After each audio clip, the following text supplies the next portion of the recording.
सुराकीको आधारमा चाहिँ त्यहाँ डलर युरोहरू छन् भन्नेको इन्फर्मेसनको आधारमा चाहिँ हामीले त्यो गाडीलाई चाहिँ महाकालबाट नियन्त्रणमा ल्याएर यस कार्यालयमा यो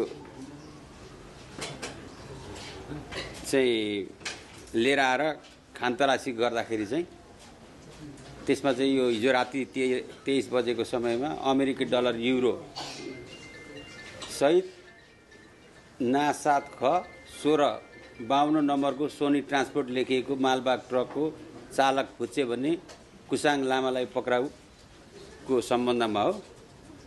र यो फुच्चे भन्ने कुसाङ लामा चाहिँ सिन्धुपाल्चोक भोटेकोसी गापा वार्ड नम्बर 1 बस्ने, उमेर 43 वर्षको र यो चाहिँ पहिले पनि एकखेप पक्राउ परिवरी जेल गइसकेको मानिस हुन्। र हिजो 23 बजेको समयमा अवैध युरो तथा डलर रसुवा गढी नाका हुँदै छिमेकी राष्ट्र चीन लगिँदैछ भन्ने सूचना प्राप्त हामीहरूलाई हुन्छ र ना 7 ख 1652 नम्बरको मालबाग ट्रक गाडी शङ्का लागि रोकी थप अनुसन्धानको लागि यस कार्यालयमा ल्याई खानतलासी गर्दा उक्त ट्रकको बोनट, ड्राइभर बस्ने कोठा, क्याबिनको बायाँतर्फको माथिल्लो भागमा फल्स बटम बनाई लुकाई छिपाई ल्याइएको अमेरिकी डलर र युरो लगायतका मुद्राहरू फेला परेको छ।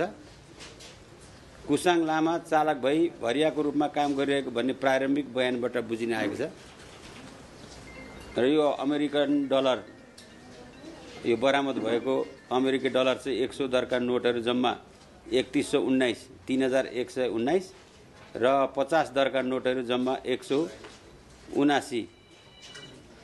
अर्को युरो चाहिँ 500 दरका थान 11, 200 दरका थान 480, 100 दरको थान 4148 र 50 दरका 17177 जम्मा। यो नेपाली चाहिँ लगभग 25 करोड 1,60,000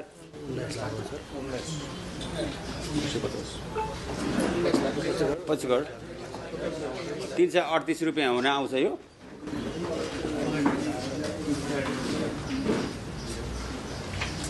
एउटा गाडी अनि त्यो मोबाइल पनि बरामद भएको अवस्था छ।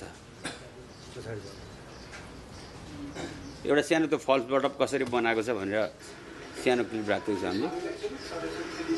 कैद भुक्तान गरेर छुटेको मान्छे हुन्। यो हाम्रै पहिले महाशाखाले पनि पक्राउ गरेर यसलाई जेल पठाएको रहेछ त्यतिखेर। र यो चाहिँ अहिले अब हामी यो जफत गरिएको सामानहरू चाहिँ भन्सार तथा राजस्व छरी अवैध विदेशी मुद्राको कारोबार गरेको हुँदा निजलाई विदेशी विनिमय ऐन नियावली ऐन 2019 बमोजिम कस्तुरमा हदैसम्म कारबाही तथा थप अनुसन्धानको लागि राजस्व विभाग हरिहर भवन चाहिँ पठाउँदैछ। होइन अहिलेसम्मको चाहिँ हामीलाई त्यो अब यसको इन्भेस्टिगेसन हुन चाहिँ बाँकी छ होइन त। पहिला पनि भरियाकै रूपमा चाहिँ भएर त्यो 7 किलो सुन पकडेको बेलामा ऊ जेल सजाय भएको थियो र अहिले पनि उसको प्रिलिमिनरी स्टेटमेन्टमा चाहिँ म चाहिँ भरिएको रूपमा प्रेजेन्स गरिरहेको छ आफूलाई।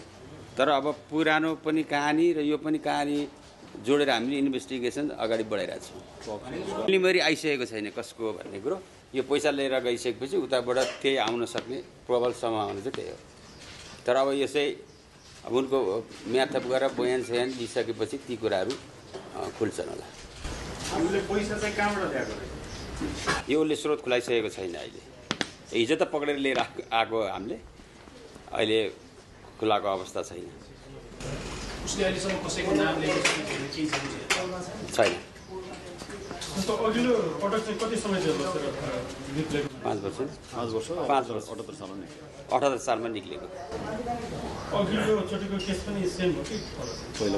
पहिलाको सुनको, अब यो डलरको। अहिले यो ट्रक पनि उनको आफ्नै हो, सायद आमाको नाममा ट्रक छ।